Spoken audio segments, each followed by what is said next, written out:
Fuel pass নিবন্ধন সেবা সাময়িকভাবে বন্ধ রাখার ঘোষণা দিয়েছে সরকার। আগামী বৃহস্পতিবার বিকেল 4টা থেকে রাত 9টা পর্যন্ত এই নিবন্ধন কার্যক্রম বন্ধ থাকবে। বিদ্যুৎ, জ্বালানি ও খনিজ সম্পদ মন্ত্রণালয় জানিয়েছে, এ সময় বাংলাদেশ সড়ক পরিবহন কর্তৃপক্ষ বিআরটি এর সার্ভার ও স্টোরেজের রক্ষণাবেক্ষণ কাজ চলবে। এর ফলে নির্ধারিত 5 ঘন্টা নতুন কোনো ফুয়েল পাস নিবন্ধন করা যাবে না। তবে পূর্বে নিবন্ধিত ব্যবহারকারীদের সেবা কার্যক্রম স্বাভাবিক থাকবে বলে জানা গেছে। সাময়িক এই অসুবিধার জন্য দুঃখ প্রকাশ করেছে মন্ত্রণালয়। উল্লেখ্য, দেশের জ্বালানি বিতরণ ব্যবস্থায় শৃঙ্খলা আনা এবং স্বচ্ছতা বাড়াতে কিউআর কোড ভিত্তিক ফুয়েল পাস ব্যবস্থা চালু করা হয়েছে।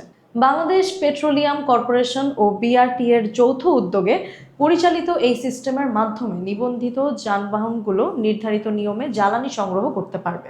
এই সেবার জন্য ব্যবহারকারীরা ওয়েবসাইট এবং মোবাইল ফোনের অ্যাপের দ্বারা সহজেই নিবন্ধন করতে পারবেন। নিবন্ধন করার জন্য প্রয়োজন হয় জাতীয় পরিচয়পত্র, গাড়ির রেজিস্ট্রেশন তথ্য, চ্যাসিস ও ইঞ্জিন নম্বর, মোবাইল নম্বর এবং ছবি। সংশ্লিষ্টরা জানিয়েছেন, রক্ষণাবেক্ষণ কাজ শেষ হলে একই দিন রাত থেকেই ফুয়েল পাস নিবন্ধন কার্যক্রম আবারও স্বাভাবিকভাবে চালু হবে।